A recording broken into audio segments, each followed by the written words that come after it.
বিসমিল্লাহির রহমানির রহিম। Hello everyone, আসসালামু আলাইকুম। কেমন আছেন সবাই?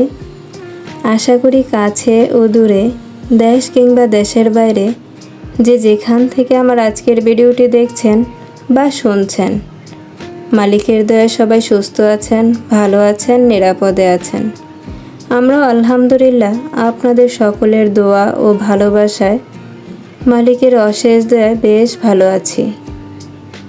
আর যারা অসুস্থ থেকে আমার আজকের ভিডিওটি দেখা শুরু করেছেন বা দেখছেন না, তাদের সকলের সুস্থতা কামনা করে সিম্পল লাইফস্টাইল ব্লগ চ্যানেল থেকে নতুন দিনের নতুন আরও কিছু কাজ নিয়ে চলে আসলাম আপনাদের মাঝে।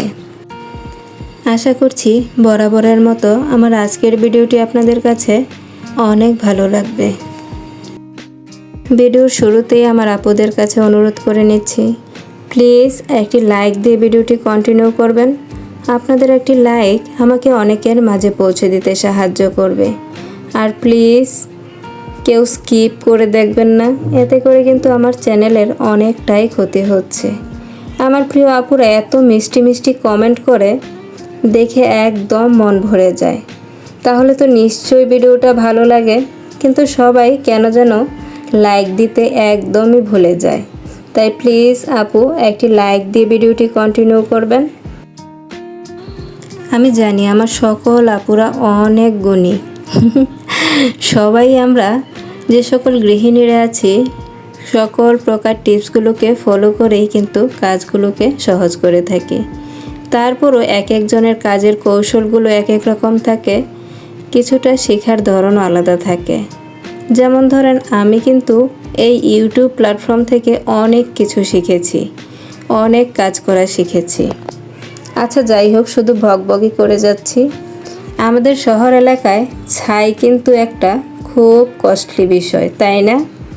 তবে ছাইয়ের বিকল্প হিসেবে আপনি যদি মাছ কাটার আগে একটু পরিমাণ ভিনেগার দিয়ে ভিজিয়ে রাখেন, তাহলে ওই মাছ কাটতে গেলে কিন্তু আর একদম পিচ্ছিল হবে না। কি কাজে আসবে কি টিপসটি? ভিডিওর এই পর্যায়ে আমার আপুদের কাছে আবারও অনুরোধ করে নিচ্ছি, আজকে যারা নতুন আমার চ্যানেলটি ভিজিট করেছেন, আমার ভিডিওর কোনো একটি অংশ যদি আপনার ভালো লেগে যায়, এই ধরনের সাধারণ লাইফস্টাইল ভিডিওগুলো যদি আপনি রেগুলার দেখতে চান, তাহলে চাইলেই কিন্তু আমার চ্যানেলটি সাবস্ক্রাইব করে পাশেই থেকে যেতে পারেন এবং পাশে থাকার বেল আইকনের অল অপশনটি অন করে দেবেন। তাহলে আমি যখনই ভিডিও ছাড়ব, নোটিফিকেশান চলে যাবে আপনার কাছে, আপনি আপনার সময় সুযোগ মতো দেখে নিতে পারবেন। চাইলে কিন্তু আপনি আপনার ফ্রেন্ডস অ্যান্ড ফ্যামিলির সাথেও শেয়ার করতে পারেন। আপনার এই শেয়ারের মাধ্যমেই আমার এই ছোট্ট চ্যানেলটি গুটি গুটি পায়ে অনেক দূর এগিয়ে যেতে পারে। তাই সকলের কাছে অনুরোধ, প্লিজ আমাকে মন থেকে সবাই সাপোর্ট করবেন। আপনাদের সাপোর্ট, ভালোবাসা আমার জন্য অনেক গুরুত্বপূর্ণ। অনেকটা প্রয়োজনীয়তা থেকে এই প্ল্যাটফর্মে আসা। জানি না মালিক আমার ভাগ্যে কি রেখেছেন, আশাই তো বাঁচে চাষা, তাই না? আমি অনেকটা আশা নিয়ে কাজ করে চলেছি। মালিকের সিদ্ধান্তের বাইরে তো আর কিছু হয় না, আশা নিয়ে কাজ করে যাচ্ছি। দেখা যাক মালিক আমার জন্য কি বরাদ্দ করে রেখেছেন। আপনাদের সাথে গল্প করতে করতে দেখেন মাছগুলোকে আমি খুব ভালোভাবে পরিষ্কার করে নিয়েছি। এই বাইম মাছগুলো কাটার আগেই কিন্তু আমি ভালোভাবে তারের যেই পাতিল মাজনিগুলো থাকে আমাদের, ওইটা দিয়ে খুব ভালোভাবে পরিষ্কার করে নিয়েছি। বাইম মাছের চামড়ার মধ্যে কিন্তু অনেক ছোট ছোট আঁশ থাকে। এই আঁশগুলো পরিষ্কার করা খুবই কষ্টকর হয়ে যায়। আর আপনারা যদি একদম শুধুমাত্র বাইম মাছের কাঁটাগুলো ফেলে আস্ত বাইম মাছেরই এইভাবে তারের মাজনি দিয়ে ভালোভাবে পরিষ্কার করে নেন, তাহলে দেখবেন খুব সহজে মাছের এই আঁশগুলো পরিষ্কার করে নেওয়া যায়। তারপর আপনি আপনার পছন্দসই স্কিনটাকে পরিষ্কার করে ভালোভাবে আপনার মন মতো সাইজ করে নিতে পারেন। আমি কিন্তু বাইম মাছের চামড়াটাও ফেলিনি, ছোট ছোট পিস করে নিয়েছি। আলু দিয়ে ভাজি করলে অনেক ভালো লাগে। আমার কোন কোন আপুরা বাইম মাছের এই চামড়াটা খান, কমেন্ট করে জানাতে পারেন। ভিডিওর এই পর্যায়ে আমি আমার প্রিয় আপুদের কাছে মন থেকে সরি চেয়ে নিচ্ছি। আমার প্রিয় আপুরা এত সুন্দর সুন্দর কমেন্টগুলো করছে, আমি সময় মতো সবার রিপ্লাই দিতে পারছি না, তার জন্য আমি মন থেকে সরি।